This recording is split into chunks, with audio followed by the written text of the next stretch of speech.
smile. It's Friday. There's something in my eye. Hold on. Not a great start. The day of the draft.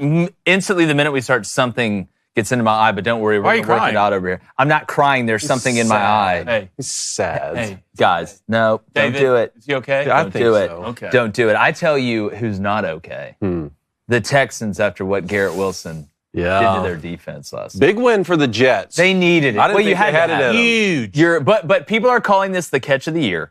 And before we show it, in my personal opinion, every catch of the year that I see in any level of football, I always compare it to Odell Beckham Jr.'s catch. Is that the greatest catch? That's the greatest catch I've ever seen. I think you're right. Like, I don't even know if you can top that, honestly. The greatest catch I'd seen before that was pro throw. Man, the pro throw catches. The pro throw. But I've seen other people do that before. I've never seen anybody do exactly what Odell Beckham Jr. did. But let's roll this clip of Garrett Wilson, Aaron Rodgers throwing to Garrett Wilson for the touchdown last night. Believe me, there was no ball drop before the end zone here. Let's go ahead and roll this clip. See here when the gun. 30-19. Trips open. Solo coverage. Taking a shot. Best receiver on the solo side. I mean, it's nice. I think this is the effect of bringing in Devontae Adams. Yeah. You get a lot more solo coverage with Wilson on the outside. How shocked are you that Devontae Adams, though, in that solo side receiver? Because when you go 3-by-1, just like we put our best corner typically into the boundary, why do we do that? Because when y'all go 3-by-1, you put that solo receiver into the boundary, and that's typically your best guy. Are you surprised that Devontae Adams isn't over there, or is it just something where they're like, hey, we can do Garrett? I think the Jets believe in Garrett that much. I really do. There's a reason you drafted him, the reason you drafted him so high. I think that he's going to be the future at New York, and I think they think that as well. So if OBJ's catch, let's just say it was a 10 out of 10. What would you rate that catch out of 10? So first off, on the which one needs to play the X or the solo receiver, I think they're just going to mix it up, and they should mix it up. Yeah, I agree. And then that's going to make you less predictable. Exactly. Odell Beckham Jr. Let's just say his is a 10. Okay. 10 out of 10. Where would you put that? That one I'd put at a solid, 9.2, 9.3, something like that. I think to beat Odell Beckham Jr.'s catch, you'd have to make a catch that's almost equivalent to it, but in the biggest, in the Super Bowl, to win the Super Bowl. I still think Tyron Prothro's catch is the best catch of all time. It's an incredible catch. I would say that one I would give that a 9.5. I'd give that a 9.5, which is still really incredibly good. And before we move on, we got a jam-packed show. Quickly, do y'all agree with me? I put this on social media last night that one of the Jets players running into the end zone dropped the ball, to start celebrating before he crossed the goal line. I'm to the point now where that's such an egregious play. I think it should be a fine. I think it should be a fine. A team fine? A team fine. Yeah. I'm tired of seeing it, to be honest. Maybe it might need to. How does that happen? And look, I know I didn't play in the NFL. I'm not one of these guys, but I was so afraid of letting the ball go when I was even close to the end zone or the goal line. I'll never understand guys doing this. Is that the worst play? I don't know if it should be a fine yes. because it's so embarrassing in itself. That's almost a fine. I'm trying to think of a worse play. Something worse that you could do. I always see people clown Dan Orlovsky for running out of the back of the end zone and getting a safety. Or the butt fumble with Mark Sanchez. The butt fumble. That's worse. I agree. I agree. It's bad. So as we said, the Jets take down the Texans on Thursday Night Football. Josh Mancuso is going to join us to preview this weekend's college football slate, and we're going to make our picks, and we give you our best bets for the weekend on locks, leans, and dogs. Let's stay hot, I love people. betting. Speaking of hot, it's a Flamin' Dragon Friday here at Crain & Company.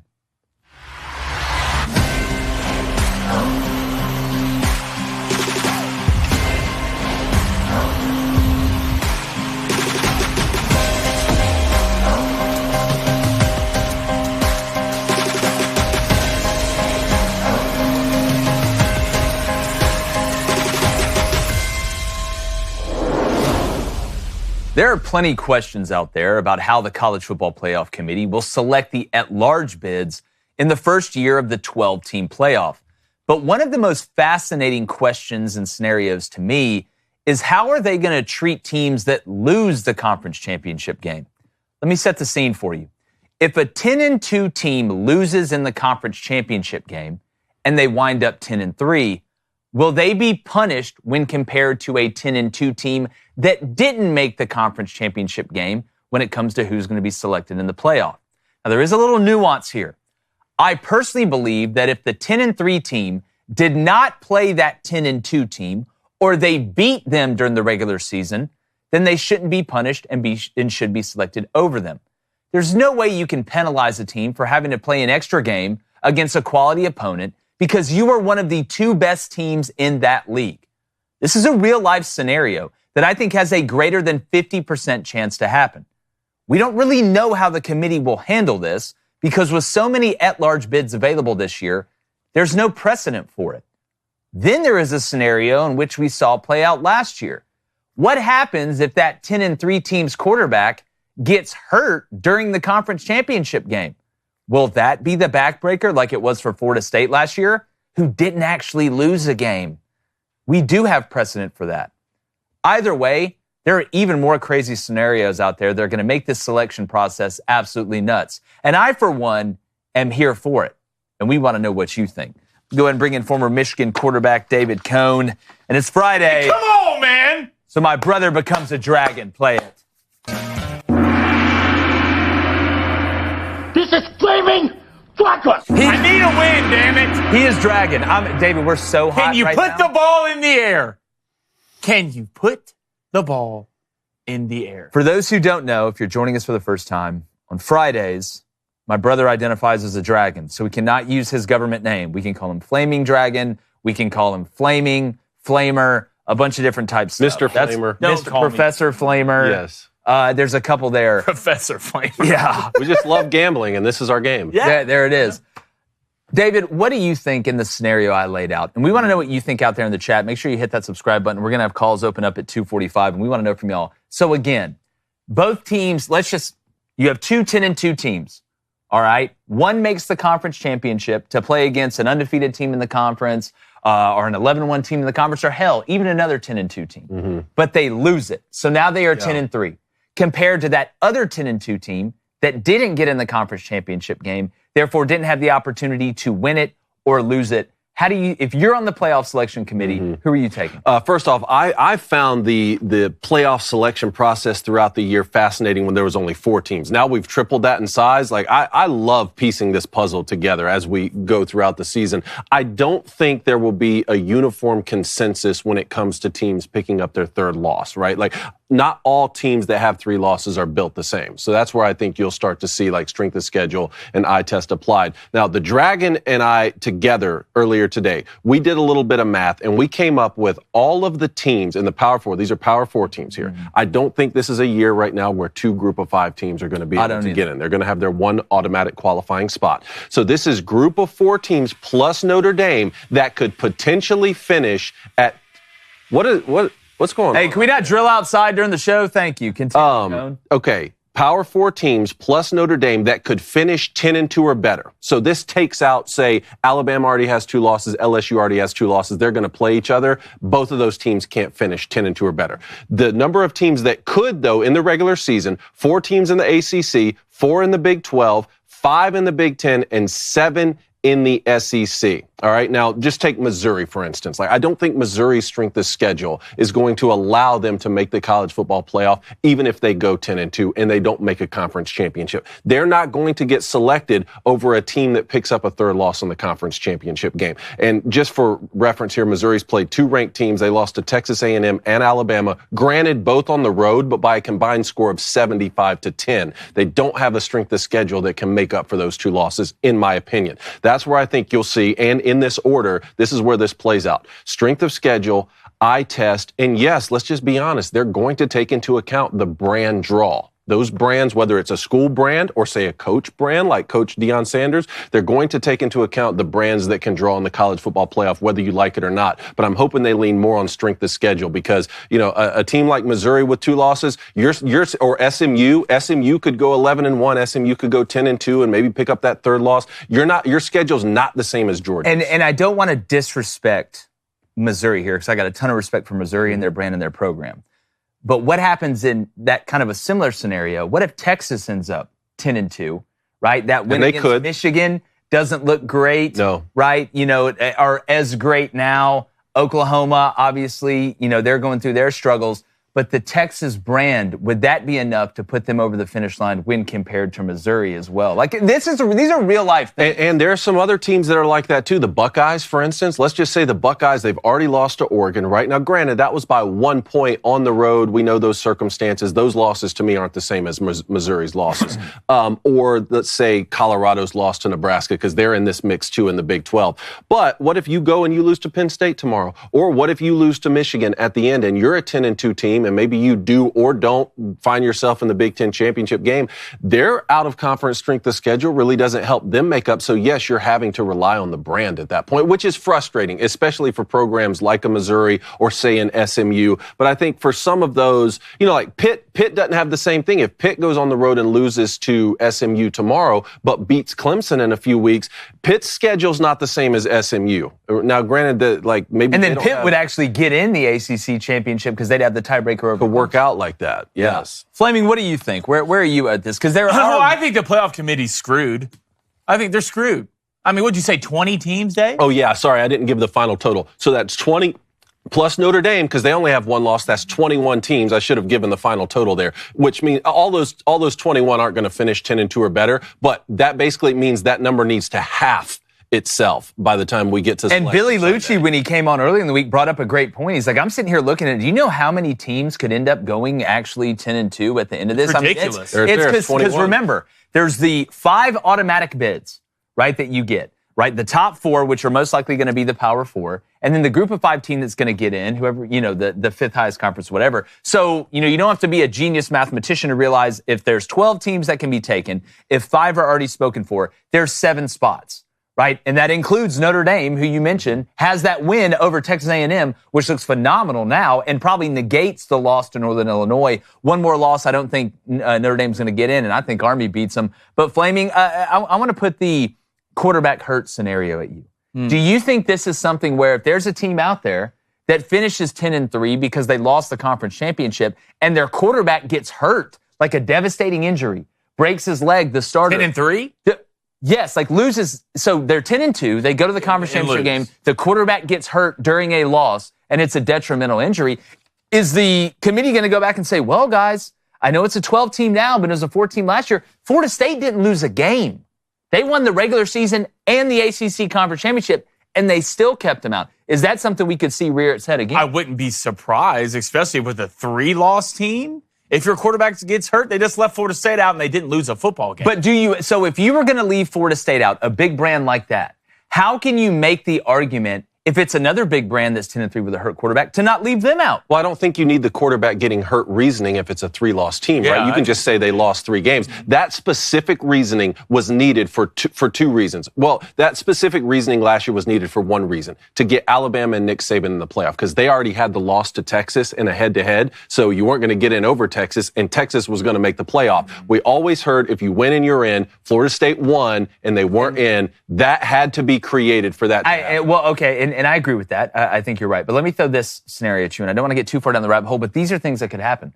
What if the 10-2 team that goes to the conference championship game and loses, quarterback gets hurt, now they're 10-3, beat the other team that they're looking to put in during the regular season, and that was the reason Team A played in the conference championship, and Team B did not, but their quarterback gets hurt? Do they surpass or overlook the head-to-head win? Which has always been more important.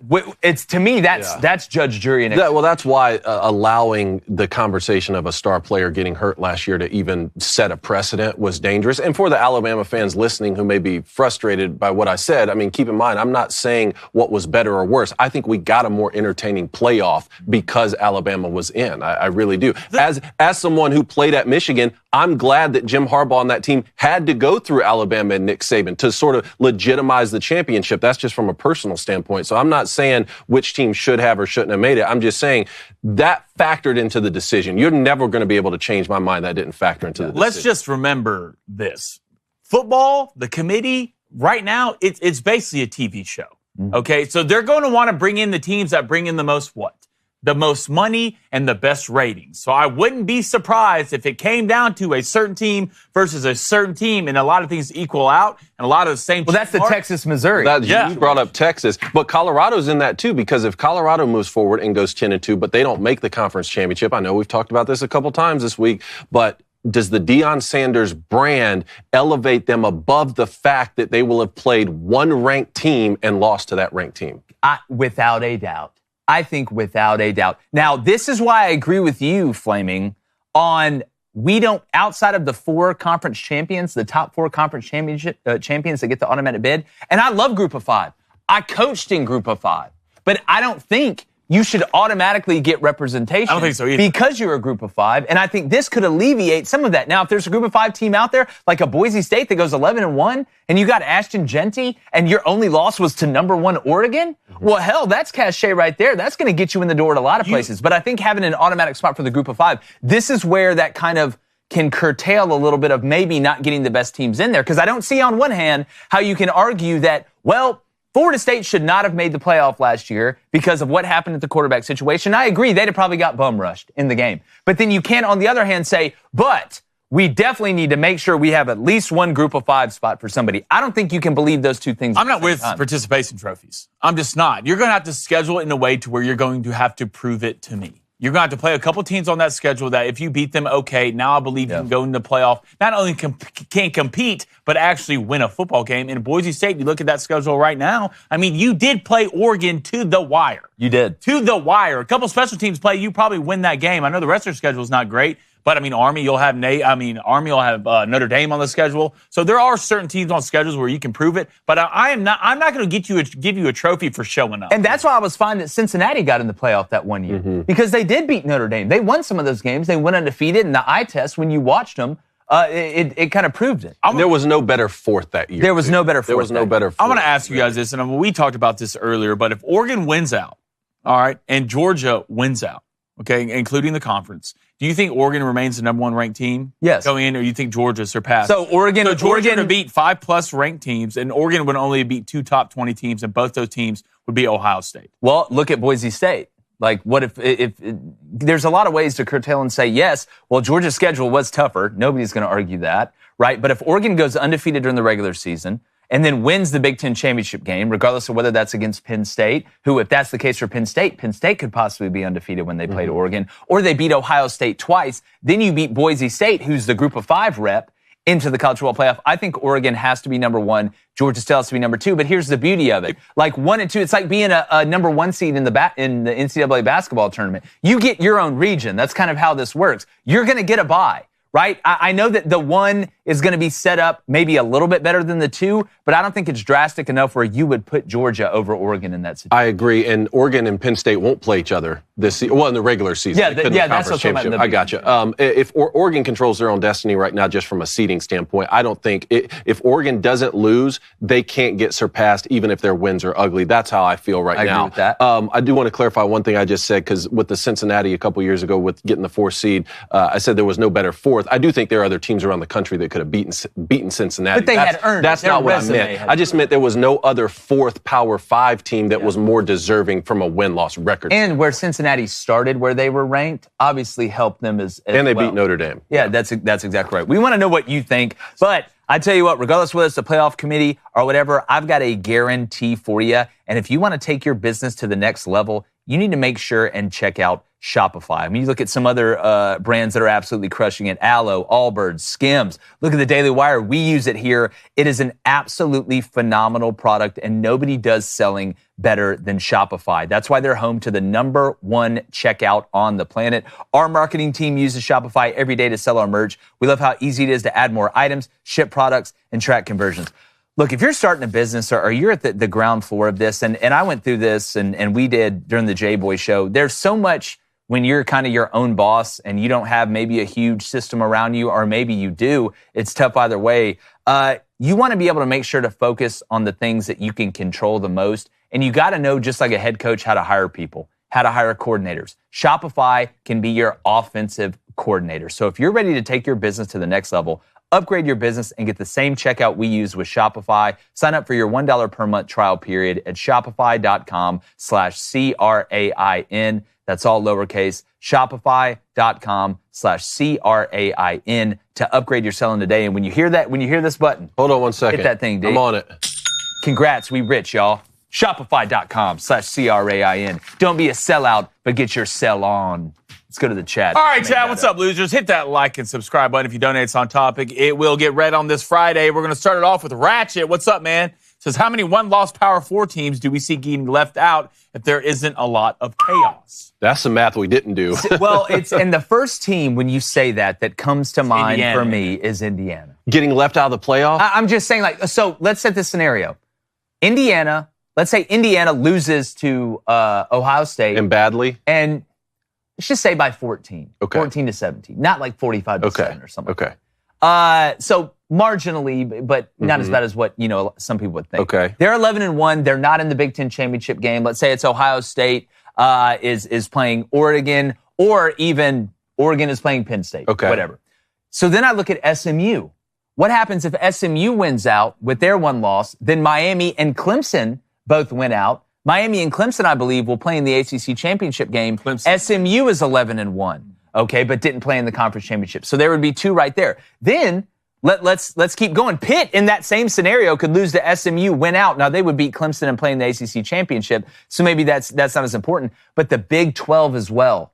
Like, you look at the teams at the top of the Big 12 right now, what happens if one of them is 11-1 when it comes down to it? I don't think there's a way in hell that even if Indiana is 11-1, that they would leave them out because they're in the Big 10. The only scenario I see where an 11-1 team could possibly get left out, and I don't think they would have to come from the ACC or the Big 12. That'd be the only way I would think. Yeah, and I'm looking at Indiana's schedule right here. They would have the same problem as Colorado. Well, Colorado would have 2 losses, so a little bit different, but Indiana would have a similar problem in that they would have only played one ranked team, that's the Buckeyes, and they would have lost to them. Provided, unless Michigan can somehow upset Oregon and climb back in the top 20. And there's so much chaos that could happen, but Ratchet, it's a great question. All right, let's go to Andrew. Andrew, what's up? Does a 3-loss Bama get into the playoffs because they're Bama and the SEC owns college football? No. 9-3 doesn't get you in. I don't see it. The only way a 9-3 team gets in is if they end up becoming 10-3 because they snuck in the conference championship game, won it, and got the If Nick Saban was still the coach at Alabama. I don't think he would. No, 9-3, I don't think we get him in. All right, let's go to MJ. MJ, what's up? How do they do tie breaks for conference championships? The Big Ten and SEC have way too many teams. Well, the first thing you start at, and you're talking about to get in the conference championship game, is the head-to-head. If you played a head-to-head, that's the ultimate tiebreaker for every conference. Then after that, it starts to get wonky. You have common record against common opponents. Then I think it's score differential. And each conference is a little bit different, but at the top, it's pretty much the same. And once we get toward the end here of the regular season and we kind of know a little bit more, we need to go through those tiebreakers of each conference. I looked at the one in the ACC. All of them are fairly similar. I looked at the one specifically with Clemson just a couple days ago. I think the one we're going to see play out the most this season is the record against the common opponents. Yeah. That's the one, because most of the teams we're talking about them because there's no head-to-head. When you grow a conference expansion, and you remove divisions, we're going to see more and more of this, which means they have to go to the next bulletin, which is who played the better teams in the conference, and what are those teams that you played, what are their records? Let's go flip a coin at a gas station. Well, that's like one. 6. That's like 0.7. Yeah, that's like, it's a bylaw. All right, let's go to Ghost Coast. It said, for the loser of the conference championship, doesn't matter the type of loss to whether that team gets in or is kept out. Well, that goes back to my point of, did the quarterback get hurt? Because I think that factors in. But what about another star? What about like Travis Hunter? It's, again, like a precedent's been set there, but it was only at quarterback. So I don't know. I don't know anything else, but like, what if, or Ashton Genty? What if Boise State wins out and Ashton got, and I don't wish no hurt, but like if Genty goes down, like it's a legitimate conversation that we need to have. Show. But it's a TV show. And I get if that your lead actor goes down, we're probably not going to air a lot of episodes. but like, what if, to that point, what if that loss to make you 10-3 in the conference championship game is you just get your ass beat, like handed to you, like. I think that's when the margins are like so small. Like it's just like that's one of those things where you go to when you absolutely or what if that player gets injured in the conference championship? See, remember, that's not what happened to Jordan Travis last year. Had that happened, that would have happened on a Saturday, Selection Sunday on a Sunday. I don't think they would have had time to like come up with this. And Coney, he was injured several weeks before. They had 2 quarterbacks get hurt at Florida State. I know. Too. Remember that? They won the ACC championship with their third string guy. They didn't lose the game. But all right, I want to get to locks, leans, and dogs. We got Josh Mancuso coming on here in 10 minutes. Phone lines are going to open up at 2:45 p.m. Central. 1-855-236 888-873-2228. All right. Let's go, babe. We're back at You've been pretty good in these. And listen, I was taught at a very young age, all right, don't talk to strangers and dance with the one that brought you. So Army, they're rocking the helmets they're wearing, and really the uniform combo they're wearing is absolutely sick. But the helmets are just pure dopamine. So I'm dancing with the one who brought me. I love that. All right, give me Army minus 19.5. They're playing Air Force. Love both of them. Need both of them. All right, got to have infantry and control the air. I get it. But I think the ground game is what's going to work here. Minus 19.5.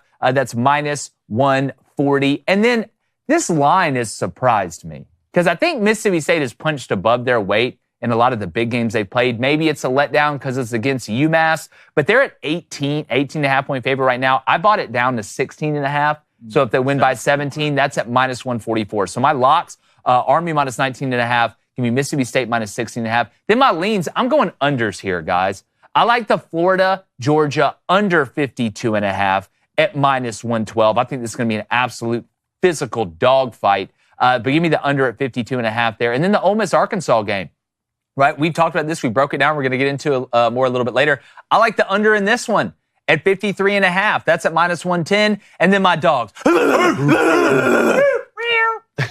Not cats, dogs. I'm going Big Ten special. Illinois money line. Why are they underdogs to Minnesota? I can't figure it out, but I hope they keep it up because I'm going to get them on the money line at plus 124. Then Penn State. All right, this may give away one of my picks for this weekend, but I don't care. Give me the Nittany Lions on the money line. That's at a dirty plus 130, DC. I like it. I like those unders where you're leaning right there. I like them so much that those are my two locks. Wow. Texas A&M, South Carolina, under 44.5, minus 126. Two young quarterbacks. Marcel Reed going to play on the road. Sounds like he's going to start the football game. I'm going to go under for the game. And then Florida and Georgia, under 52.5, minus 125. Haven't been impressed with Georgia on offense. I think Florida's going to get up for this game. Maybe we see a close battle at least for a little bit, hopefully in the cocktail party. All right, here are my leans. Arkansas plus 7.5, minus 115 at home, taking on Ole Miss. I think Arkansas is going to give Ole Miss everything that they can handle. I can't wait for that football game.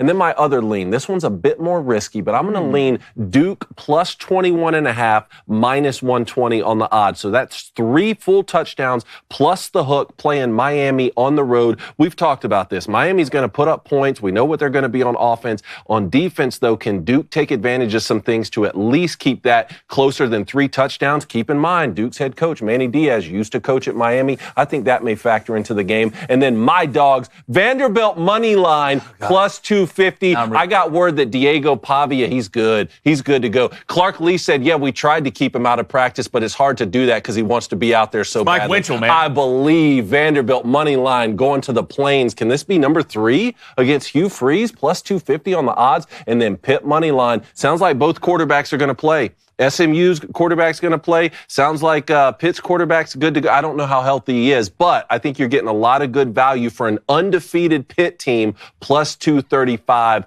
on the road. I like it. All right, David, I like it. The only way I can counter that Vanderbilt money line is by taking Oregon minus 13.5. I lock. Why? 130. I think this is going to be an ass beating. Michigan struggles in throwing a forward pass. And then I'm going to Army. Trust me, my safe words keep going. Minus 19.5, minus 140. These guys are rolling people. Hold on. Absolutely rolling people. Hold on. Did you say my safe word is keep going? Yeah. Okay. It is. All right, leans, baby. Come on, we leaning. Vandy plus 7.5, minus 110. That is on the road at Jordan-Hare. Auburn's not a good enough team to beat Vanderbilt by more than a touchdown, and I don't think that's a bad bet for the money line either, David. Then give me Arkansas, Ole Miss. Jake, I like this too. 53.5, minus 110. Both good defenses here. I think this will be a little bit of a defensive struggle. And then my dogs, baby. Washington, money line. Jetfish and the boys, right? Plus 104, playing against Lincoln Riley. And the USC hasn't looked great. And is Jetfish just for real? I think he is. Is he just for real? Hell, look at Arizona right now. It's a disaster over there. And he just keeps winning. And then I'm rolling with Pitt too, baby. Give me Pitt money line plus 235. Had SMU going 9-3 on the year, so this is a little counter to that. And look, I don't think this is going to be as high scoring. I think the over under 66.5. A little bit more defense, but give me Pitt close. All right, there we go. David, you look like you're looking at something. Okay, hold on. Oh, never mind.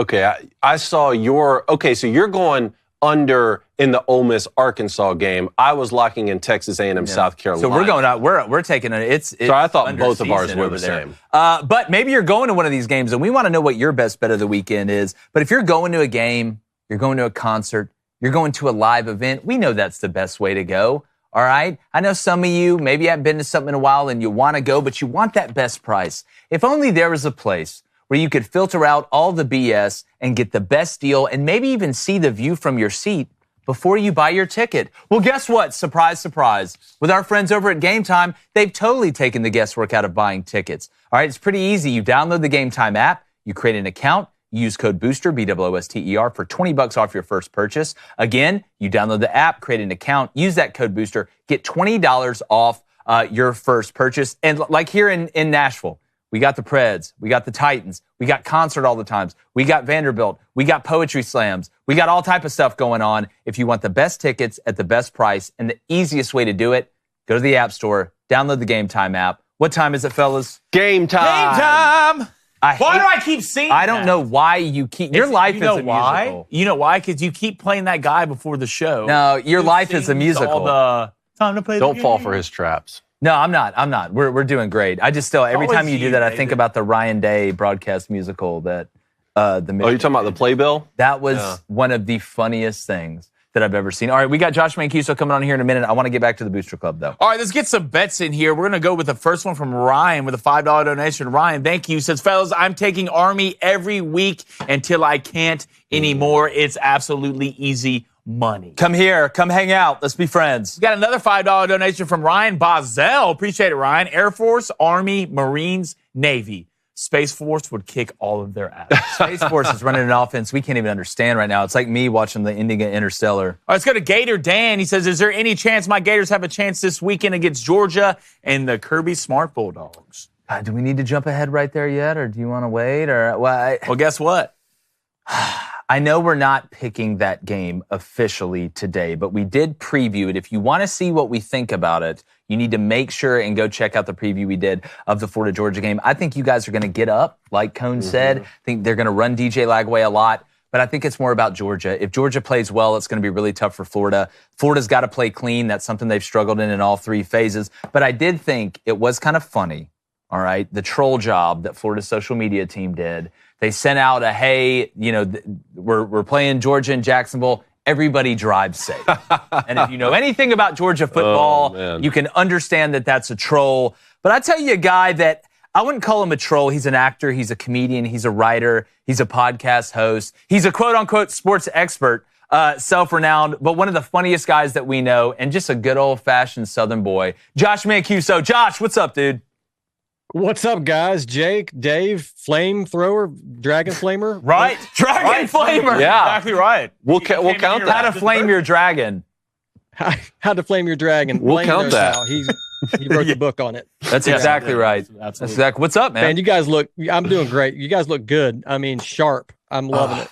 Yeah, they dress. It's funny. You know, our wardrobe department here is fantastic. Like the stuff you see me wear on the show, I just really never wear in real life. Like I'm typically just rocking hoodies. I just wear coaching stuff around the whole time because that's what I'm used to. But they definitely upper echelon us. Now, we'll say, Coney, your wardrobe is up there. My wardrorobe here, my wardrobe at all across the board. I just try and copy what they put me in and wear it at. You could dress yourself for this and get away with it. I couldn't. What about on this side? No. You look like you just got out of the interplanetary I have good war. taste and fits, dude. I like that jacket. I appreciate it. Yeah. This is actually you didn't pick that this jacket. This is my own jacket. Don't fall for his games. I brought this. I feel like Cone is like a bro tank guy. No, you're not doing the bro tank? Oh, Look, Cone's definitely. Well, Josh, here's what you got to understand about Just Cone. like Cone is a mixture of every person in the world. Like, if you look at him, one day he'll look like Matt Ryan. The other day he'll look like Elon Musk. He can pull off anything. It's extraterrestrial propaganda over here. It's not. If you're not extraterrestrial, if you've been here for thousands of years, David. If Cone was an X-Men,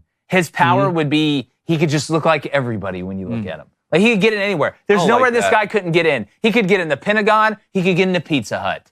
Right? He could get in the what's that thing where they make that owl out of wood and set Nicolas Cage on fire? What's that? The meeting they have? The famous people. The Bilderberg.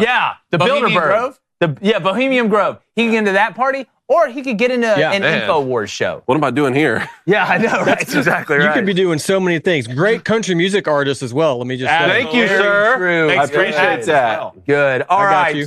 Well, Josh, I want to get in these picks, but first I want to talk to you about Tennessee, for a second. Yep. Obviously, you have a connection there. This game against Kentucky, I know Kentucky has kind of fallen off a bit, after they had that upset win over Ole Miss. Second half of the Auburn game, they kind of laid down a little bit. But if you're Tennessee going into this game, the offensive confidence that you need to continue to accrue with Nico and the rest of this unit is massive. We know who the defense is. But if you're Tennessee this weekend, if you're the offensive coordinator, if you're Josh Heupel, who I know is the head coach, but he calls the plays, are you taking a lot of shots to continue to get Nico's confidence up this weekend against this Kentucky team who can make the run game a little bit wonky, even though Jarquez Hunter ran through him like the plague last weekend? Yeah, 100%. I think you pound it with Dylan Sampson, absolutely, because that guy's going to break through. He's going to get some extra yards, get to the end zone. But yeah, you keep throwing the ball down the field because we saw that it worked last week. Get the ball to Brew McCoy, Thornton, these guys on the outside, get some posts going, and just build his confidence because you saw it happen last week. And he can do it. He can do it. You just got to give him the opportunities. I think they've, Tennessee fans are like, they always act like they know better than the coaches do, right? They're like, why aren't they doing this? Like, well, we're not on the sidelines. We don't know. But, I mean, I think I would love to see them air it out because he is good enough, and we got the receiver to do it. So, yeah, you know what? Kentucky, their defense is struggles. And I think and their offense struggles. I don't know if Kentucky crosses the 50 throughout this game. So I'm thinking, I'm looking at a pretty big win for the Vols here. Well, Cohn, if Tennessee wants to do the things that the Tennessee fans are now expecting them to be able to do this year, not just, possibly make the SEC championship, the playoff, but make a run when they get there, eventually they're going to have to, score over 24 points to beat one of these teams to continue to move on and to build up the confidence. You played the quarterback position at the highest level in college that you can play it. If it's tough to just all of a sudden show up in the SEC championship and be like, hey, Nico, we're going to have to throw it a bunch. Yeah, sorry. True, but if that fails, you can always just blame me as being the volunteer curse. No, you got him out of it. Back. You saved Tennessee. Yeah, Josh, I don't know if you heard the good news. After they won the baseball championship, I'm not the curse anymore, which is great. I want to ask you, though, about in-state rival Vanderbilt. All right, beat Alabama, beat Kentucky, held tight against Texas. How do you feel about Vanderbilt right now? They're going to go to Auburn. You think they got a chance this weekend? I do. I think I know we're not picking this game, but I'm picking Vanderbilt to go in there and win the game. I really am. I think they could do it. As a Tennessee fan, I'm more nervous about that game maybe than Kentucky, Mississippi State. Georgia. I don't know. It is what it is there, but. Yeah, Vandy, I think they get it done against Auburn. Do Tennessee fans hate Vanderbilt? Like, is there a hate there, or is it just like, hey, everybody hates? Like, who get like? They I don't do, know how man. You I'm telling you, I talk to these guys down at Mission. They hate them. They hate them. Is it just like, hey, you haven't really done anything? We don't really worry about y'all. But like, what's the feeling for Vandy, Josh, in the Tennessee fan base? Yeah, I think you're right. There's a hatred, but it's like this: we're better than you hatred. Like we've never had to really worry about you before. Like your little brother. What are you doing? Like we have a football team. We forgot for a second that you have a team. So let's just get this over with. All right, we're gonna get it done. And then to me, I think it's kind of like the way we feel about North Korea. Like, we don't like them. And they're trying to get a nuke, but we know, like, if it ever went down, number one, y'all don't know how to build it. But this year they got the nuke. They got the nuke this year. It feels a little bit less of a Michigan State thing to me. Michigan State. See, I think that's disrespectful to Michigan State. I think so too. Michigan State historically is better at football than Vanderbilt has been. But the problem is now you got Diego Pavia. You do have a nuke. That is true. All right, Coney, let's get. All right, let's pick these 5 games. We're going to start with South Carolina hosting the number 1 team in the SEC. That's right, the number 1 team in the SEC, Texas A&M. Jake, you start. Yeah, this was my Halloween special scariest matchup of the weekend. If you're a team that's still playing for something huge, A&M coming off a massive win against LSU, an insurance game type of win. Talk about it almost every day on this show. It's harder to get up after a big win than it is after a big loss. South Carolina's been somewhat bipolar. When they show up, damn it, they show up and they play well, and it can go the other way. I think Lenora Sellers is going to continue to get better, but what's been constant about South Carolina is their physicality and their athleticism in the front 7. And we're going to see who A&M starts. I'm tired of guessing. All right, we thought it was going to be Marcel Reed after he went undefeated, didn't turn the ball over. Connor Wegman hops in against Missouri, does really well. Then they go change halfway through the LSU game. It's got to be Marcel Reed, I think, but I'm done guessing. At some point, Marcel's going to be in there. I think South Carolina's front seven can negate his running and turn him into a passer. That's why I like your under pick in this game at 44.5. But A&M has been really, really consistent.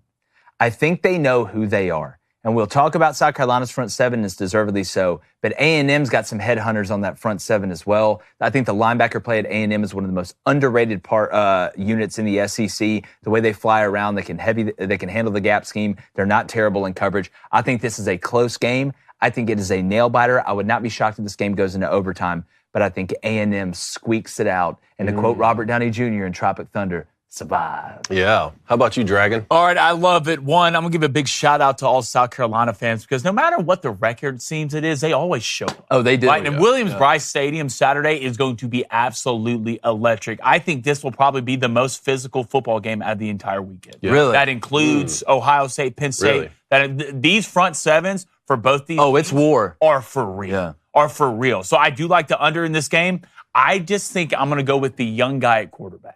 All right, Lenorse, they did good things against Oklahoma last week in that ass-kicking, but Lenorse is still growing, and I just like what I see from Reed right now from A&M. He's calm. The moment's not too big. This game will be close, but I think A&M, the quarterback, makes a play late. All right, how about you, Josh?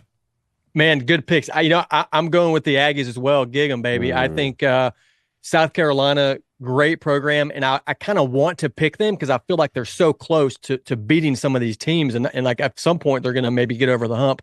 Carolina fans are mad at me because I did a video earlier this year in which I said that they're always destined to be mid. They'll never be SEC elite. They're always going to be at that middle. I wonder why they're pissed, Josh.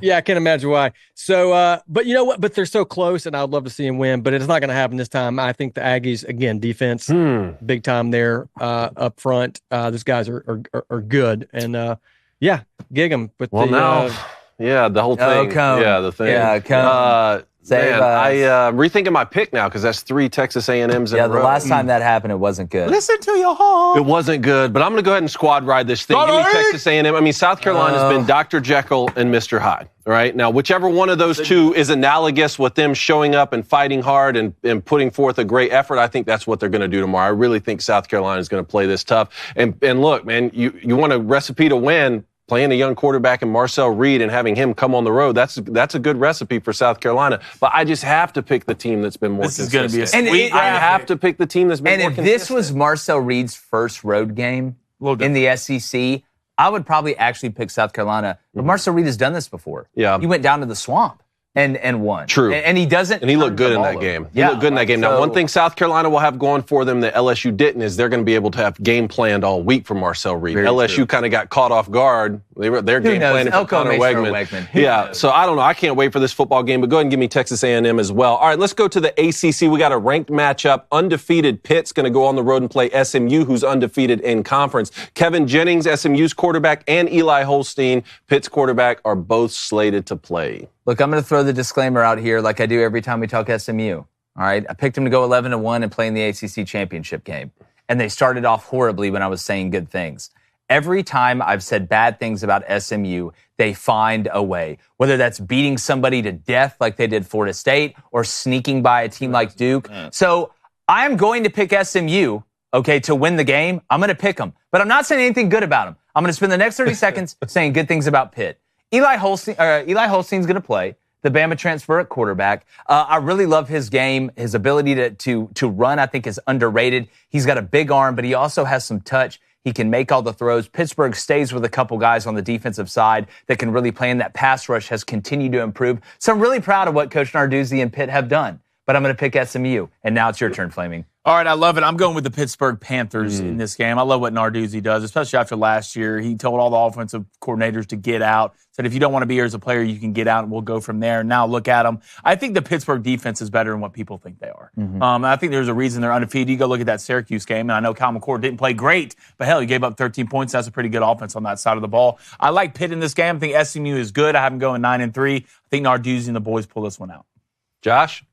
Yeah, I'm with you. SMU, good team, but I think Pitt overmatched a little bit here for SMU. So I like the Panthers. I like Holstein. I like the offense. I like Narduzzi to get it done. I picked against Pitt last week, which was rare because I've been high on them all year. Last week I picked an upset for Syracuse over Pitt. Regretted that immediately. That was ugly. So not picking against Pitt again until they lose. So Syracuse has been schizophrenic this year. Well, they have to a certain point. It's just they go as Kyle McCord goes. But the way SMU has turned things around after those first couple of weeks has been very impressive. I think I'll take Pitt on the road as well, since that was one of my dog picks. I'll take Pitt on the road, but it should be a great football game. Good. All right, let's move on. Let's talk about Michigan hosting Oregon, one of the largest spreads, one of the biggest underdogs Michigan's been since, I think, the late 80s. Oregon, number one team in the nation. Do the Wolverines have a chance? I think they always have a chance because the personnel they have outside of the quarterback. I think there's a very narrow path here for Michigan. I think it's actually more about Oregon struggling and turning the ball over, maybe dropping some balls, Dylan Gabriel being off his game, or Michigan making them one-dimensional, which they could. But Oregon, again, and we talk about this every week, they do an incredible job of being able to supplement the run game or, substitute the run game if it's not working with that quick passing game, that short passing game. Teams want to load the box against them. They can spit it out there to Tez. Some of the guys that they have on the outside, Evan Stewart's been pretty damn good for them. I just think Oregon can win in too many ways, and it seems like they're starting to hit that stride, and they've got the confidence now. They beat Ohio State. Dan Lanning got over that big hump, the one that James Franklin's hoping to get over this weekend. We're going to talk about in a couple weeks. Wouldn't be surprised if this game was more low scoring and closer than a lot of people think on the 14.5 spread for a while. I just think Oregon has too many ways to hurt you, and they're more confident now than ever. And the defense, I still believe in them. I think they can hold up against Michigan's offensive line. Is everybody healthy on Michigan's defense? How banged up? Well, I don't know if Will Johnson's for sure going to play. Okay. I don't know. I don't think it'll matter, to be honest. I think this is going to be an ass-kicking. How is Michigan going to score? I'll sit here and wait all day. Well, Oregon, I don't know how. Running it good. Well, Ashton Genty kind of ran all over Oregon. Thank you. Right?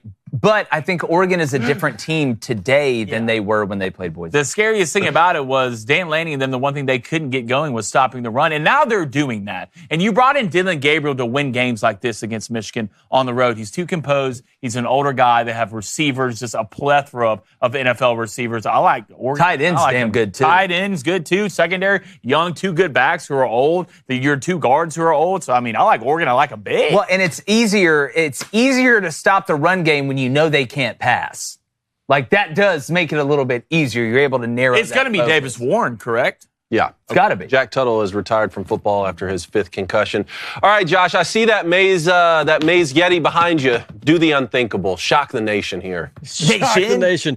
I will shock the nation on another time. Right now, I'm going to. If you do it, I'll do it. The heat from the Flamer. I'm with you. Yeah, good. Oregon's going to win big. I think the only way Michigan keeps it close is if they force some turnovers, which they might do. I think their defense is pretty decent. And still, kudos to Michigan after a national championship season. Their coach leaves, a lot of turnover. What are they, 5-2, 6-2? Hey, 5-3. That's 5-3. Just kidding. You know what? Yeah, Who cares? You won a national championship. Who cares? Yeah. Right. This is the year. You're at Sandals this entire year. Yeah. You are. Sandals, Jamaica? Yeah. The resort. Oh, my goodness, man. Well, you guys know I'll be wearing my maize and blue tomorrow. We'll be cheering on the Wolverines. But, yeah, man, I don't understand how I can just sit here and pick again. I think Oregon, for what you said, Oregon is worthy now of the number 1 ranking. I think they've separated themselves from the rest of the country on both sides of the football. I think Oregon wins the football game. And, look, Michigan, you got a chance to step up and do something special in the Big House. What an upset this would be to really reset things, not only nationally, but within the conference. And get some momentum going and playing Ohio State. Exactly. Get some momentum in recruiting as well. So, look, I hope Michigan shows up. I hope there's a lot of pride on that sidelines. I think there will be, but I'll take Oregon to win the game. There's a lot of pride on Michigan's sideline. That's for sure. You Texas A&M. Yeah. That's a whole different. That should collapse. That's a whole different thing. All right, let's go to Arkansas hosting Ole Miss. No room for error right now with Ole Miss. Already with 2 losses. If they want to make the college football playoff, they got to win out. This is a tough one. Ole Miss offensively has been a letdown. I think Ole Miss fans would agree with me there, and a lot of it is on the offensive line. You look at Arkansas, has surprised some people. You get that big win over Tennessee. Taylon Green is the wild card here. I know who Jackson Dart is, even though they went out on Halloween. Some people were pissed about that. I think they're going to show up. Jackson's going to put his best foot forward. But if he's one-dimensional and Ole Miss continues to be one-dimensional and they can't hit those big plays. Trey Harris on the outside has been hurt. Arkansas and Taylon Green, I think, has a mindset where they believe they can do it. I don't think they think they need luck. And Travis Williams has done an incredible job as the defensive coordinator at Arkansas. I think he may be the next head coach at UCF. Almost pitching perfect games with what they do on the defensive line. They're not afraid to stunt. They're not afraid to gamble. I don't know if they have to do that this much in this game. 7.5-point spread. Ole Miss has to have it, Cone, and their defense has been the strength of their team. I'm going to go with the upset here. I think Arkansas dashes Ole Miss's hopes, gives them that third loss. Taylon Green coming off a game where he had 600 total yards, that offense did. I think Arkansas finds a way to win this game. I'm going to pick them to pull the upset. I'm definitely not betting this game. If I'm going to bet this game, I'm going to bet the under. The under is the best play in this football game. Do not touch the spread. I think Ole Miss wins this football game because I think Ole Miss has to win this football game. There's no other opportunities. You can't lose another or your season is done. It's going to be close. It's a tough place to go play and win. But I think Jackson Dart, and I think their leading receiver is going to play. I think he is back healthy, which is huge because Juice hadn't been great, and there hadn't been a lot of other options other than Trey Harris on the outside, who has been great this year. I can sit here and say that. Ole Miss, close. Jackson Dart's the difference. Josh? Woohoo pig, baby. I'm a believer in the Hogs. I think, Bob Petrino is going to bring some stuff out. Who knows what might happen. I think the offense gets some yardage. I think Ole Miss, I think it's a high-scoring game. I don't know why. I just feel like there's going to be some points made there. But I'm with Blaine. Don't pick it. Don't pick the spread. Don't bet on the spread. You don't know what's going to happen. But I'm taking Arkansas. Yeah. Man, I'm so torn on this game. I really think this is 50-50. As I sit here right now, go ahead and give me Ole Miss. I'll take Ole Miss. I'll do the unthinkable, going with Lane Kiffin to win a big game on the road. You picked Ole Miss? Yeah, me. I'll ride with you. All right, let's do it. I tell you what, I do like Arkansas's chances, though. All right, let's go to the game of the weekend. Penn State going to host the Buckeyes at noon tomorrow. Both of these coaches need this win. Both of them need it bad. This game is going to be fascinating. I hate they're playing it so early. I think Penn State fans agree with me there. If I'm an Ohio State fan, I'd rather play this game early. There comes a point in every person's life where you got to say enough is enough. And I'm tired of it, right? I'm tired of being bullied by certain people. I'm tired of being talked down to by certain people. I'm tired of people telling me that I'm almost good enough, but I'll never be good enough. And that's what Penn State has heard with James Franklin when it comes down to how they've played against Michigan and Ohio State. Now, having said all that, just wanting that isn't enough. If you've actually watched this Penn State team this year, they are different than what they have been.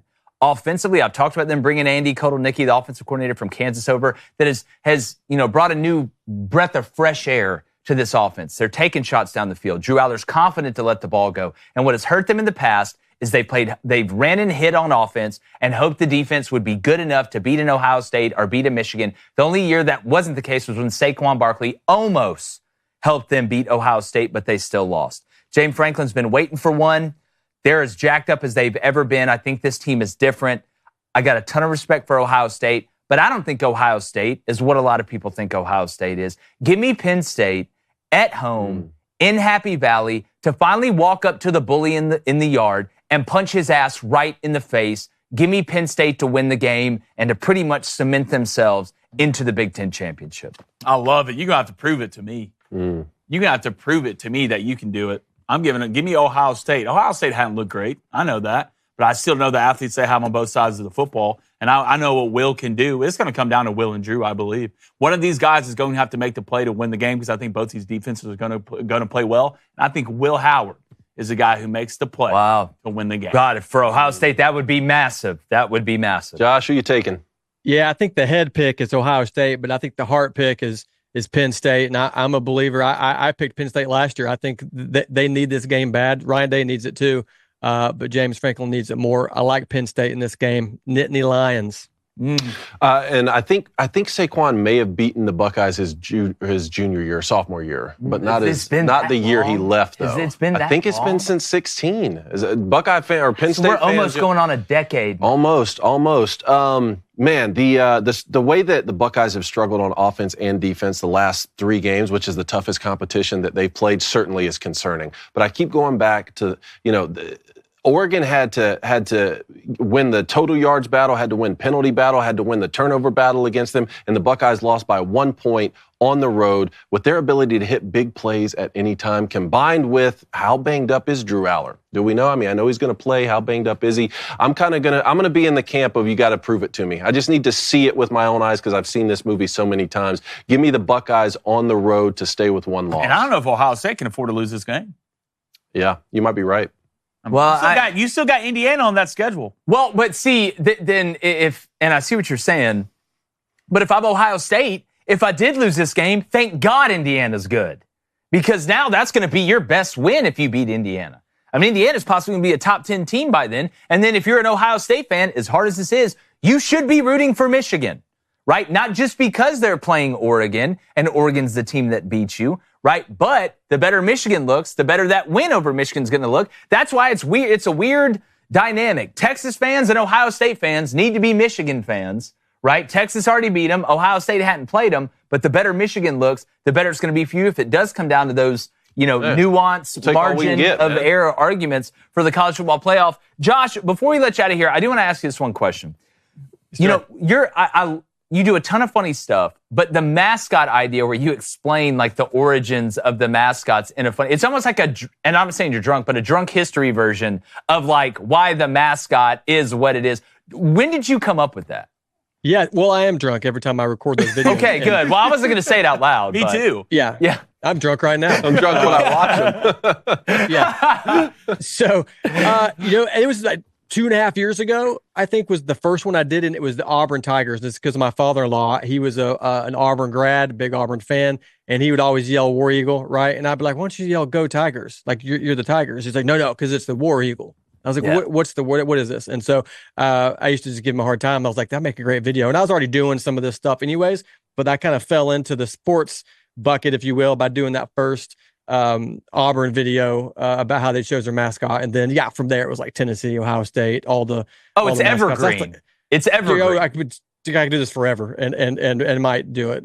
There's still plenty to go. The Wolverines, David did the Wolverines, they need a live mascot up there in Ann Arbor. They need an actual Wolverine in a cage, haul them around. Or just have a guy dress up like Wolverine. Just walk around.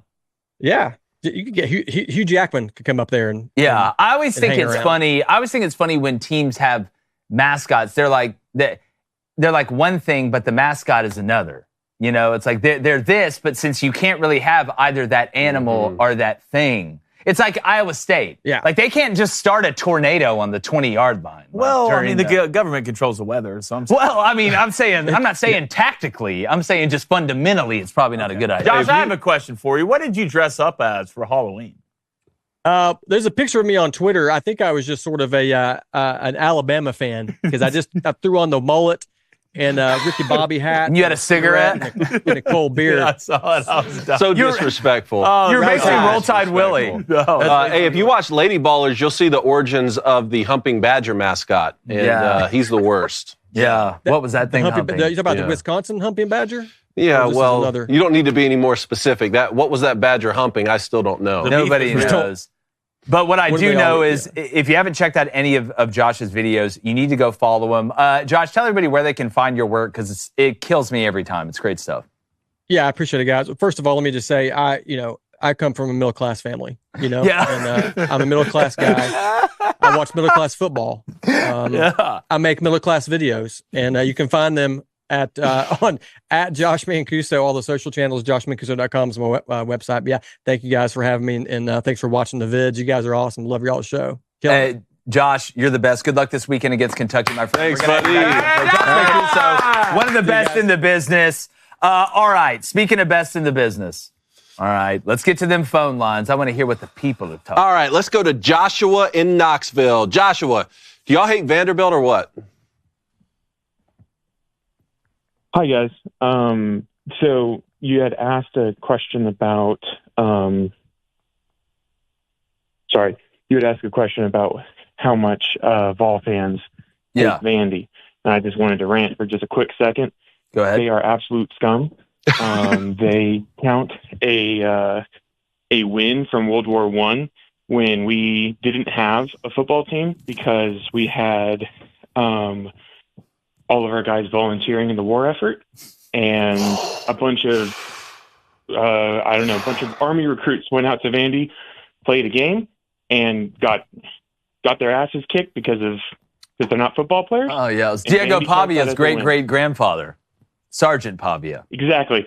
But they count that as a win, and they're just scum for it. So I don't wish them any kind of success. The only success I wish for them is to make them look better for Tennessee to beat them. Well, let me ask you this, though. Wow, was there a little bit of love since they beat Alabama, who I know Tennessee fans hate? Only because it's funny. Okay. If they were both That's unranked true. teams, no. Okay. I respect never knew, I knew it was somewhat of a rivalry, but I never knew there was hate there. Well, I just wondered, if it's more of like I said, it's like North Korea. It's like, yeah, God, we hate you guys, but I mean, y'all don't even know how to make sweet tea. So Yeah, it's like a mosquito flying around. Like, it's annoying, but you're not going to kill it. It's like that little fish that swims next to the shark. Like, do you think the shark or the whale hates that fish, or he just doesn't care? No, I think they have some sort of symbiotic relationship. I don't know. I saw it on Planet Earth or science something. I mean, I'm no expert, but not only did he call them scum, he said we were fighting in World War I while y'all were out here chilling. Vandy fans better stand up. Wow. Better stand up. Good All call, 15 Josh. Vandy fans better call him. Yeah. Appreciate it, Joshua. All right, I need to see a Vandy fan on that line next. All right, let's go to Matthew in Arkansas. Matthew, big one this weekend, man. What is up, y'all? Yeah, that's him. It is your heartbroken Hog here. And how about them Hogs last weekend on the grass and on the hardwood? Yeah. Hog's got them coming, boys. Let's go, Ole Miss! Hotty toddy! How do you feel about this weekend, Matt? I'm feeling pretty good about it. Pretty good right now. I think Braylon Russell, I think he's going to have another huge game. Last weekend, he had 179 yards. It was the first time a true freshman at Arkansas had 179 rushing yards since who, y'all? Y'all know the name. Darren McFadden? Yes, sir. Yeah, he was good. Y'all just got huge backs. Bad man. Like, Arkansas stays. They just stay with them. And there's usually two of them. Yeah. There's never just one of them. What was the backup behind Darren McFadden? Oh, it was Felix Jones. Felix Jones. But I mean that wasn't it. They had three of them. They had Felix Jones, Darren McFadden, and Peyton Hillis. All at the same time. That's basically just like, hey, let me punch you in the face. That's walking assault. It is. Give me a score, Matthew. Arguably the greatest backfield in the SEC history. It's tough to beat that one. It's tough to. I remember, Crazy Legs Tompkins in 48. That group was pretty good. He ran a 5.6. Yeah, he ran a 5.640. That was the fastest during that time. Matthew, give me a score prediction.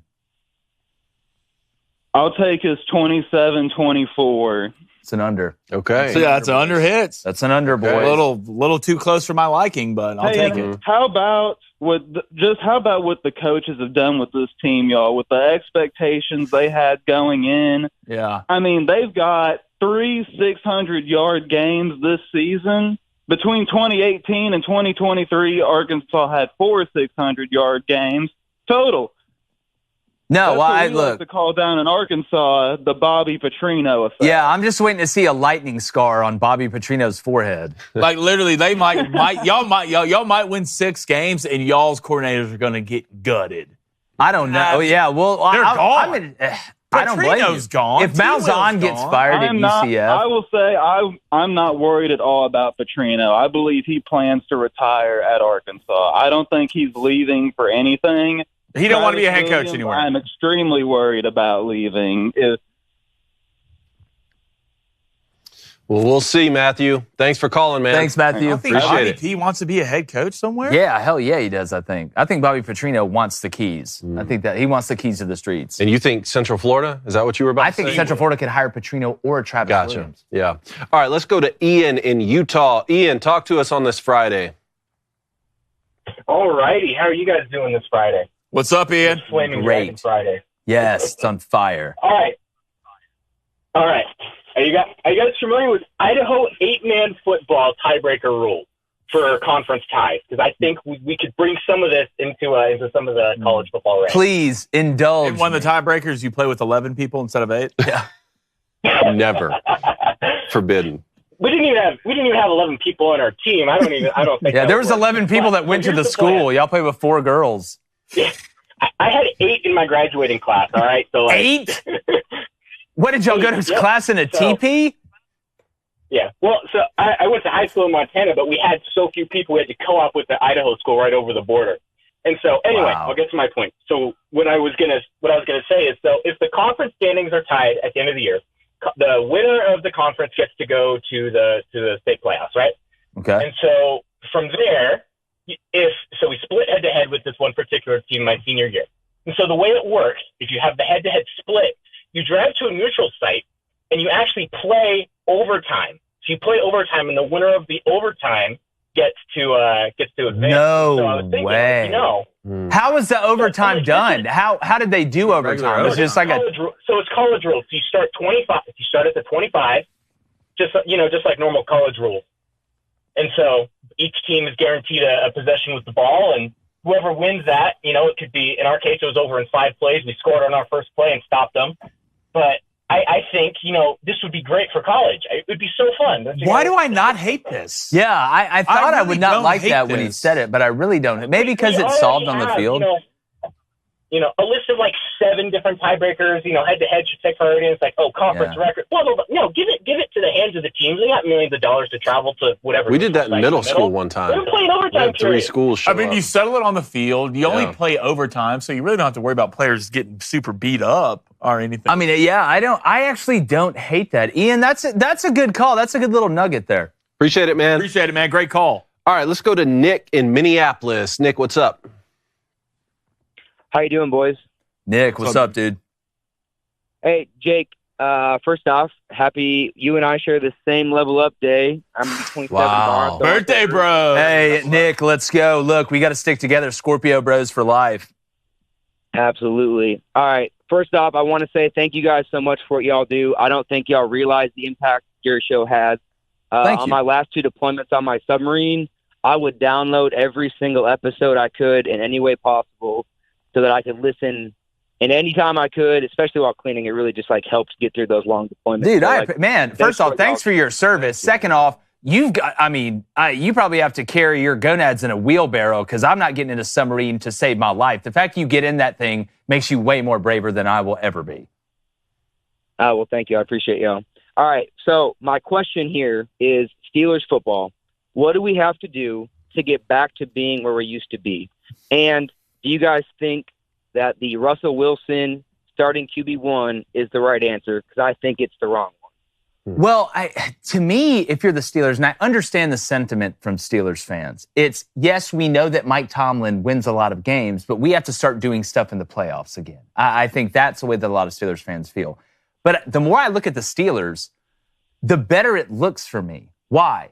Defensively, you guys are stout. Mm-hmm. I mean, when you look at the personnel you have, right? You guys are physical. Y'all can win low-scoring games. The question was always going to be the offense, and I know you had the Russell Wilson getting hurt, Justin Fields playing. I think you're in the perfect spot because you're getting one of the best versions of Russell that we've seen in a long time right now, right? You've got Najee Harris, you've got Jalen Warren, you've got 2 good backs. George Pickens can make plays down the field. Freiermuth can help make oatmeal, then go get 100 yards receiving, and he can block. But if something were to happen to Russell, you have a guy in Justin Fields that has came in, and he's a little bit of a different dynamic. You can have a package for him, whether it's in the red zone, short yardage, whatever. But if something happens to Russell, you've got a good answer. So to me, if you're the Steelers, I'm sitting there looking at him, and I'm like, what are they bad at in the forefront? And then what are they bad at if there's an emergency at an important position?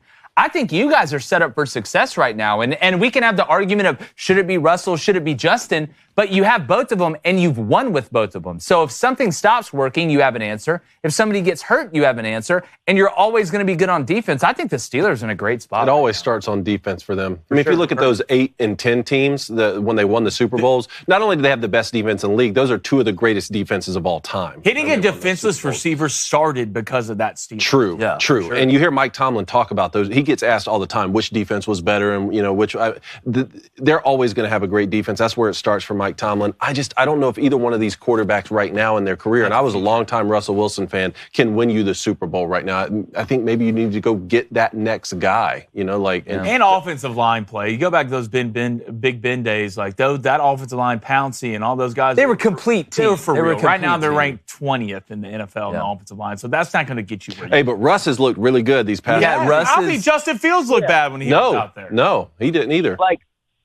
I agree. Russ is looking really good. I don't trust him. I actually despise Russell Wilson, and when we picked him up, I was actually super mad.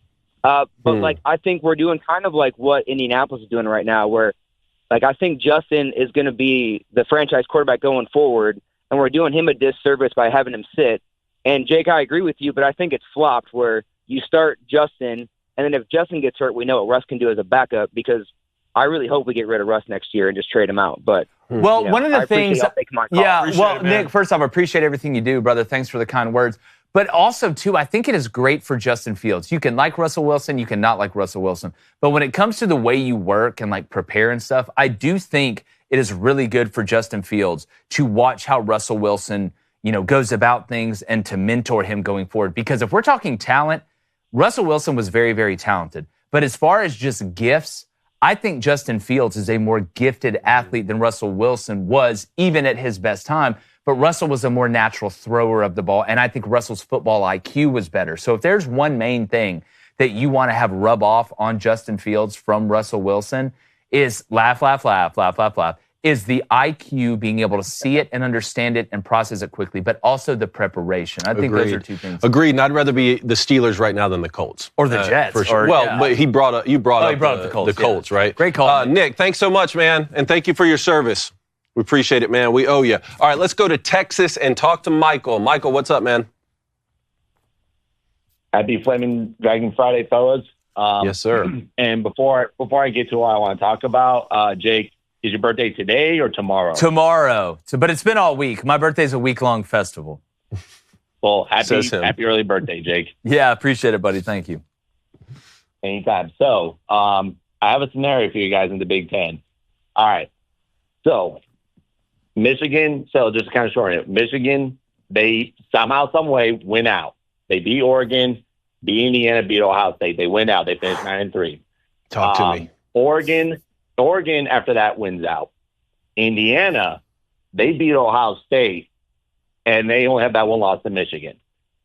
Penn State, they lose to Ohio State, but that's their only loss. They went out the rest of the way. And then, of course, Ohio State finishes they'll finish. They lose to Indiana and lose to Michigan, so they'll finish 9-3 as well. So they're out.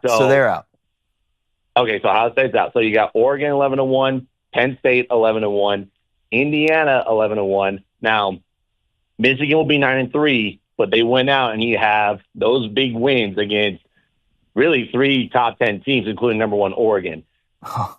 No, so you're not getting what does that leave Michigan and who's in the Big Ten title game? It would be Oregon and Penn State. It'd be Oregon and Penn State in the Big Ten. I think his question is, does Michigan make the playoff in that scenario? That's what you're asking? I kind of want to ask that too, but I wanted to kind of broaden that a little bit. Okay. Yeah, I still don't think 9-3 gets you in the Big Ten. I just don't.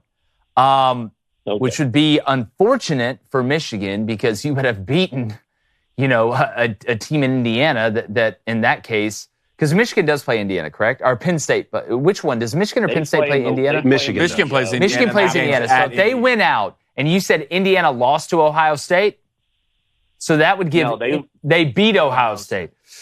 I don't think you're getting it. So wait, in your scenario, remind me, who did Indiana lose to? Ohio State.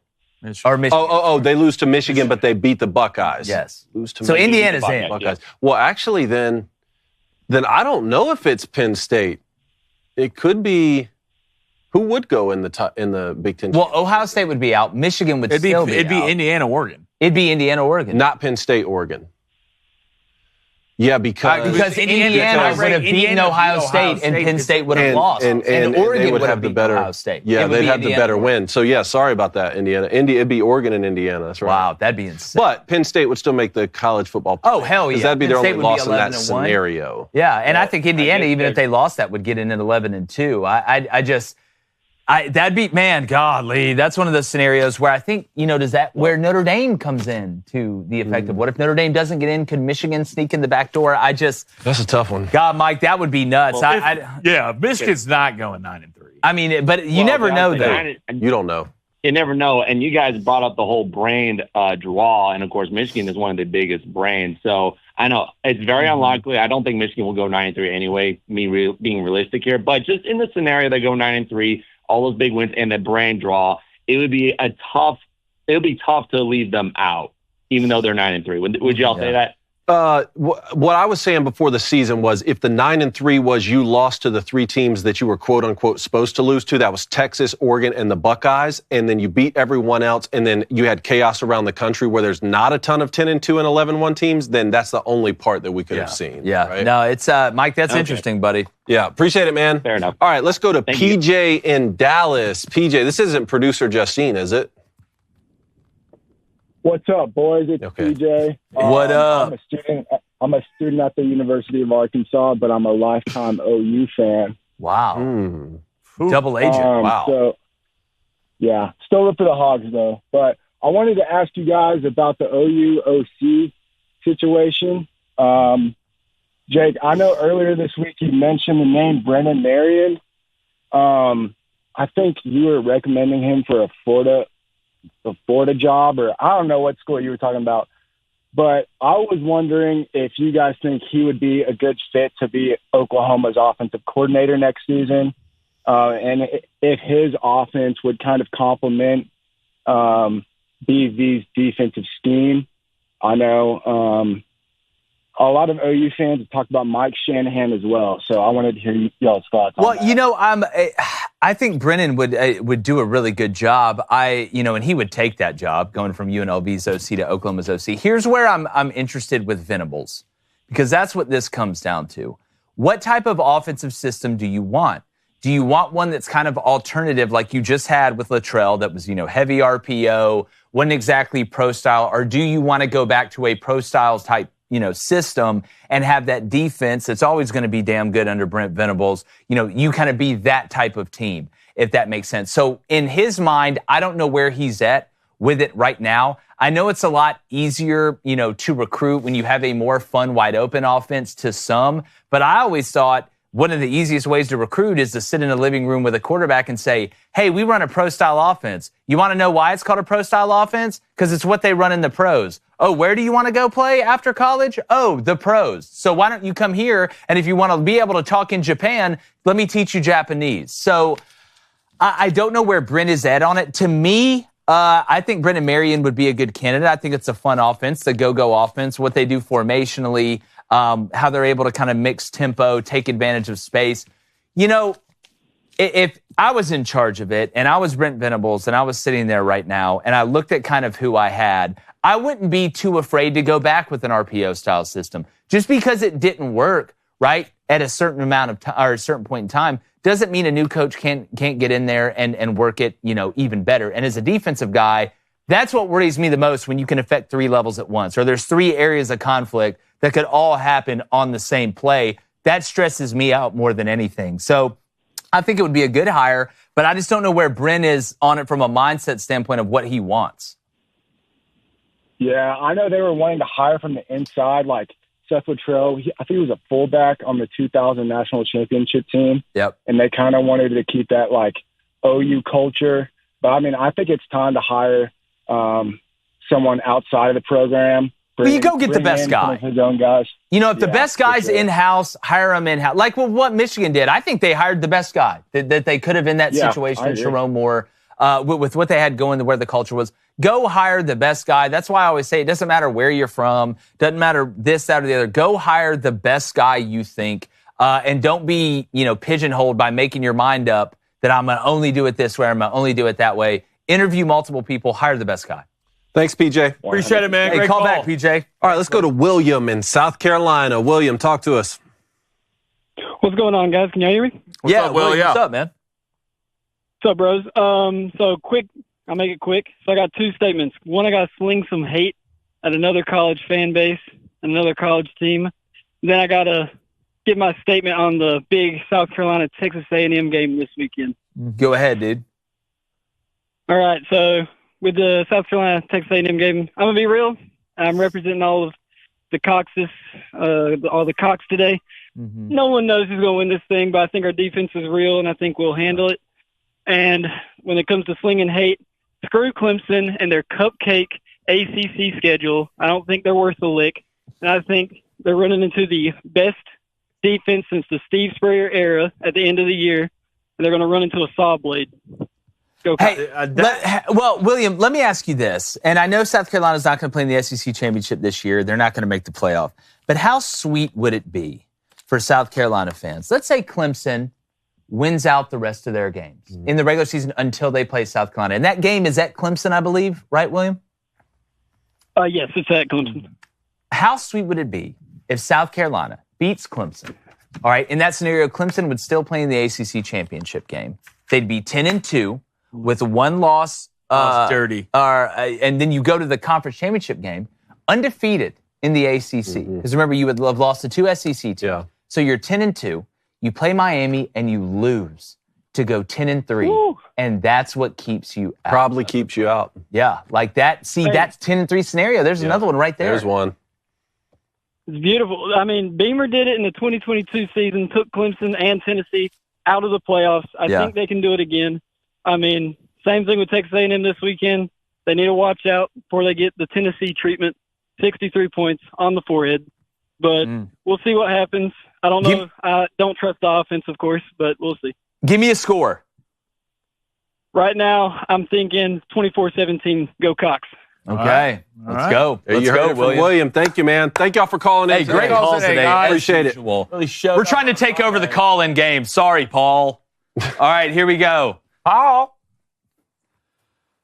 Our bets today, fun and adventure, as usual. It's a Flamin' Dragon Friday. So we got Boise playing San Diego State, the Aztecs versus the Broncos. Boy, that'd be a hell of a fight in real life, wouldn't it? I'm going to go under here. I think San Diego State, I know Boise State's defense isn't the greatest thing on earth, but I think San Diego State's offense has set us back as a community for probably 15 years because of what they've done. I'm going to go under. I think Boise may win this 42-10. This may be a 42-10 win. Give me under 56.5 at -110. And then South Florida is playing FAU. The Bulls versus the Owls. That would not be a fair fight. I'm going to go South Florida. My boy Golish. What's up, my friend? -2.5. Okay. That is at -112. All right. 0-2 yesterday. No thanks to the Texans, even though Joe Mixon did put up some good fantasy points. I like the South Florida pick. I'm going to go South Florida as well, but I'm going to do so money line. That's -130 on the odds. And then go ahead and give me Boise State -23.5, -124. I'm excited for this one tonight. Excited to watch anytime Ashton Genty plays football. All right. Let's go ahead and bring up my bets. I don't know why the Texans TTP would be up there. Was that wrong? We'll talk about that for another day. Give me San Diego State +24.5, -112. That's a lot of points. Boise State's a good team, but I think this might sit at 21. And I'm also going with Golish and USF -2.5, -115 at home. All right, Ace, what do we got? He's going to go Georgia. Ooh, this is ballsy. I love this. Georgia State +7.5 tonight. The Fightin' Del McGee's, that's at -112. Then he's a good little first half bet. I like this as well. Boise State -13.5 for the first half. I actually absolutely love that at -120. Let's see if they can get it done. Let's get to the chat before we get on out of here and hit another under on $5 dough. I'm getting those wait, donations. Jake, there's something behind your chair. Oh, yeah. Go ahead. Read the donos and we'll get to this. All right. Do you have to read something or? Okay. I got a birthday gift, y'all. All right. Let's go through these donations. You donated today, guys. Thank you so much. Really appreciate it. $5 donation from David's favorite Badger. What's more likely to happen this weekend? A, Auburn gets beat by Vanderbilt. Or B, Michigan actually scores in the double digits on offense. Michigan scores double digits. You think that's more likely than Auburn getting beat by Vandy? A $5 donation from The Knight. Appreciate it. We're back, boys. God bless the troops. Parlay. Army -16.5, Air Force and Navy -6.5 versus Rice. It's going off at +112. Lock it. Wait. How can Air Force? Air Force. You might have typed Army. this wrong. Okay. Army -16.5 versus Air Force. Navy -6.5 versus Rice. Then he said Army -20.5 is a lock. Take it easy. Okay, gotcha. 112. Appreciate it, man. Let's go to a $2 donation from Justin Decker. What's up, dude? He says golf tournament Sunday for $3K. I need some motivation. All right, play it. I'm going to start charging $10 for the motivational speeches. The economy's down. $2 ain't going to get it anymore. Golf. Damn it. It's expensive, yet we just keep on playing it. But what if you could win money by playing golf and not be on the PGA Tour? No disrespect, Justin, but I think I'm talking to Justin Decker, or as we call him, Justin the Upper Decker, as opposed to Justin Thomas. Look, go out there and be you. All right? I don't know. Maybe you're a guy that goes to the range to warms up. The better you hit on the range, the worse you play. I know I am. That's why I go out in the range and hit 3 balls. And wherever they go, that's how it plays out. But remember, driving's for show and putting's for dough. And this is for 3,000. All right? You're going to win this, and you're going to take that 3,000, and you're going to bet it on whatever the spread is that Army has the next week. That's what we call the come up, my friend. Good luck. Hit them straight. And remember, in between 3 to 6 beers, you're probably a lot better. 3 to 6 beers, you're in the clear. Yes, Is that a good saying? Yeah. 1 second here. I hate to give the Humping Badger credit for anything, but that was a great question that he asked on what's more likely, the Vanderbilt upset or Michigan scoring double digits. So I had to look up the odds. Get this right now. Michigan's TTP, if you took under 9.5, plus 250. Vanderbilt money line, plus 250. He always knows. Wow. Absolutely he always insane. knows. $5 donation from Mr. G. Appreciate it. Breaking, guys. Aaron Judge will be in Times Squares on New Year's Eve, so he can again drop the ball once. Oh. Every time I hear Mr. G, I think about one of the characters from Summer Heights High, which if you have not seen that is absolutely hilarious. $5 donation from Troy Jacobs. Thank you, Troy. David, what do you think the chances are that Oregon runs the Statue of Liberty play Saturday? Please don't. Actually, just run it every single play, and then maybe we could stop it. What do you think? It's a symbol of freedom. Look, I think Oregon's really good, man. I think they're really balanced, and I hope Michigan gives them a tough game. I feel like the Michigan-Oregon game is kind of like the Florida-Georgia game. If Oregon plays well and Georgia plays well, they're probably not going to lose. But if they don't, there's a chance that other team could actually win the game. If I was Oregon, I'd go up-tempo early and often. I would too. $5 donation from Joshua. Appreciate it, Joshua. You want to ask Hughes a question, so I'm going to ask it to you guys instead. Which pairing a group of teams do you want to do a video for the most? Which one would y'all want to do? Which what? A pairing. If y'all, this was a question for Josh. No, I know that, but like a pairing of what? So probably like mascot videos or. Oh God, I just don't understand the question. Like a team that has like 2 mascots. Which pairing a group of teams do you most want to do a video for? I don't know. We'll ask Josh that on social. $10 donation from Welcome to Heaven. Appreciate it, man. Since Blaine wants to question my reading skills, which I did, here are a couple hockey names for him to stumble over. Thank you. Jar Manjar. Jar Manjar? Isn't that the guy from Star Wars? Artemi Panarin. David Pastrnak. Matthew Tkachuk. Enjoy. Appreciate it, dude. That was so worth Jar Jar Binks. That was so worth $10. $2 donation from the Beck. Appreciate it, man. Happy early birthday, French man. You know, it just started off so well. But I'll take it. Please tell me that's a beret in there. It probably is. $5 donation from JT Burbank. He says, Schlong Dong Cone and the Wolverines are catching a dub tomorrow. Oh, wow. Thanks, Dad. Yeah. $5 donation from Scotty. That was sure. Flaming Dragon, did your Achilles heal up and did your niece recover well? Yeah, man, we're both doing great. Appreciate the question. $10 donation from Scotty, man. What's up, Scotty? Hey, guys, hope you have a great weekend. I'm watching my kids lead their marching bands compete against each other for the Oregon Championships. And also, Jake, happy early birthday. Thank you, my friend. Go out there, play your heart out. $10 donation from the Gambler. I love Vandy outright. God, their 3 losses were by 4 points or less. Laying Vandy alternate spread -5.5. God, I think Vandy's a great team to put in a teaser for this. God, man, don't tell me that. That's tough. Let's go to $5 donation from the Boz. Well, don't do this. We'll go back to that. All right, let's go to a $5 donation from David. Thank you, David. Smoking a cigar, drinking sweet tea, and listening to CNC because I'm American. Yeah. By the way, Dragon, you ever get your cigar from me, or did Knowles steal it? I definitely got it. I really appreciate it, man. All right, I'll do this, Babaz. That's fine. He put it in Spanish. He wants me to read it. No olive de darle like al video. Subscribe el canal para más. Contenido sobre le deportes. Gracias por su apoyo. Something with that didn't sound terrible. It sounded pretty terrible. I heard sports chicken more, and that's it. Okay, I blacked out. Have you donated yet? I blacked out. Really appreciate it on this side. Let's get to this poll. Who is this game more important?